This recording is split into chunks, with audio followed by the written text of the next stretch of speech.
നമ്മുടെ ഫോൺ അറിയാതെ മുഴുവൻ ഫോമാറ്റ് ആയി പോയെന്ന് കരുതുക. എല്ലാ ഓൺലൈൻ അക്കൗണ്ടുകളും ഡിലീറ്റ് ആയി പോകുന്നു. നമ്മുടെ ഫോട്ടോസ്, കോൺടാക്ട്സ്, കണക്ഷൻസ് എല്ലാം നഷ്ടപ്പെടുന്നു. It's scary, right? Phone format ആകുന്നത് പോലും നമ്മുടെ സുഗമമായ ജീവിതത്തിന് എന്തുമാത്രം തടസ്സമുണ്ടാക്കുന്നു. അപ്പൊ നമ്മുടെ ബ്രെയിൻ ഫോമാറ്റ് ആയി പോയാലോ? ആരോഗ്യമുള്ള വ്യക്തികൾ ആരോഗ്യമുള്ള കുടുംബങ്ങളെയും ആരോഗ്യമുള്ള കുടുംബങ്ങൾ ആരോഗ്യമുള്ള സമൂഹത്തെയും സൃഷ്ടിക്കുന്നു. ശരീരവും മനസ്സും സമൂഹവും ഒരുപോലെ ആരോഗ്യമുള്ളതാക്കാം. Let's not just cure diseases, let's solve the real problems and redefine health together. ആദ്യം ആരോഗ്യം.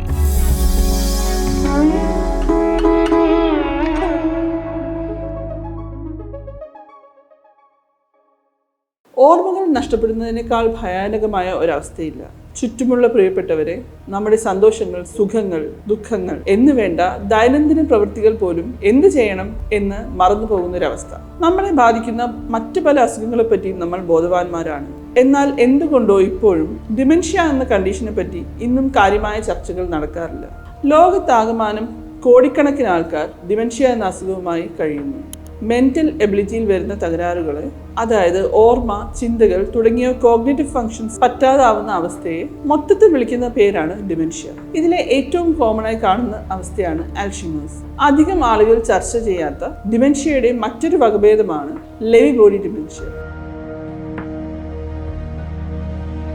പാർക്കിൻസൺസ് അസുഖമുള്ളവർക്കും ഇത് കൂടുതലായി കാണപ്പെടുന്നു. ലെവി ബോഡി ഡിമെൻഷ്യ ഡയഗ്നോസ് ചെയ്യാൻ ബുദ്ധിമുട്ടാണ്. കാരണം മറ്റ് ന്യൂറോ ഡീജനറേറ്റീവ് അസുഖങ്ങളുടെ ലക്ഷണങ്ങളുമായി ഇതിന് സാമ്യതയുണ്ട്. അതുകൊണ്ട് തന്നെ രോഗം കണ്ടുപിടിക്കാനും ചികിത്സ ഉറപ്പാക്കാൻ വൈകുന്നു എന്നതുമാണ് വലിയ വെല്ലുവിളി.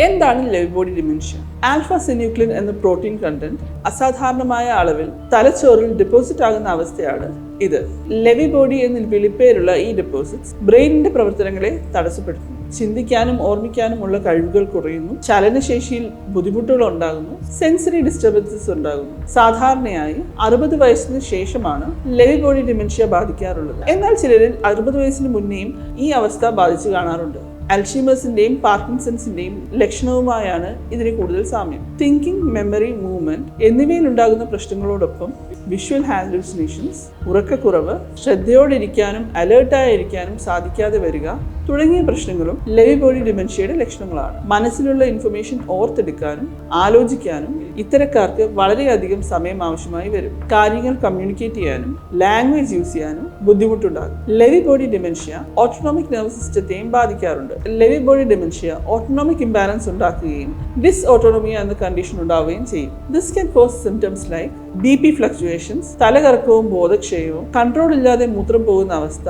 മലബന്ധം തുടങ്ങിയ ലക്ഷണങ്ങൾ ഉണ്ടാകാം.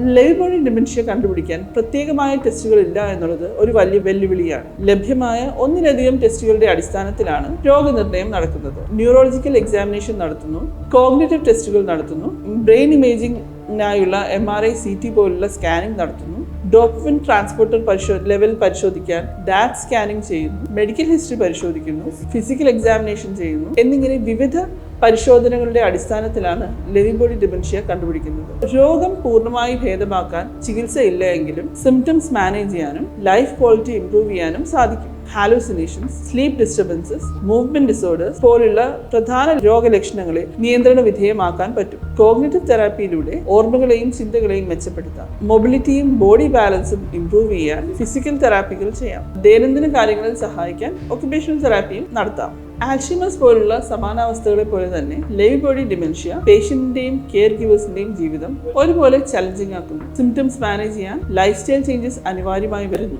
എന്നും ഒരേ റുട്ടീനിൽ ജീവിക്കുക, വീഴ്ചകളും ആക്സിഡൻസും ഒഴിവാക്കുക, പരമാവധി സേഫായ സ്ഥലങ്ങളിൽ മാത്രം ജീവിതം പരിമിതപ്പെടുത്തുക, രോഗികളോട് അത്യന്തം ക്ഷമയോടെ അനുഭാവപൂർവ്വം മാത്രം പെരുമാറുക എന്ന് തുടങ്ങി ഡെയിലി ലൈഫിനെ വലിയ തോതിൽ ബാധിക്കുന്ന നിയന്ത്രണങ്ങൾ ജീവിതത്തിൽ വരുത്തേണ്ടി വരും. ലെവി ബോഡി ഡിമെൻഷ്യയെ പറ്റി ഏവരും അറിഞ്ഞിരിക്കുക. അവയർനെസ്സിലൂടെ മാത്രമേ ഒരു കൂട്ടായ പരിശ്രമം സാധ്യമാവുകയുള്ളൂ. പ്രാരംഭഘട്ടത്തിൽ തന്നെ ചികിത്സ തേടാനും അസുഖമായി ബുദ്ധിമുട്ടുന്നവരെ മനസ്സിലാക്കാനും രോഗികളുടെ കെയർ ഗിവേഴ്സിന് ആവശ്യമായ പിന്തുണ നൽകാനും നമുക്ക് സാധിക്കണം.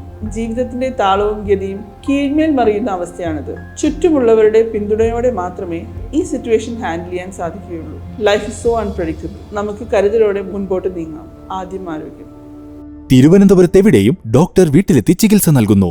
Farm medico urgent care clinic 24 മണിക്കൂറും സേവനം ലഭ്യമാണ്. വിളിക്കൂ 8590255025.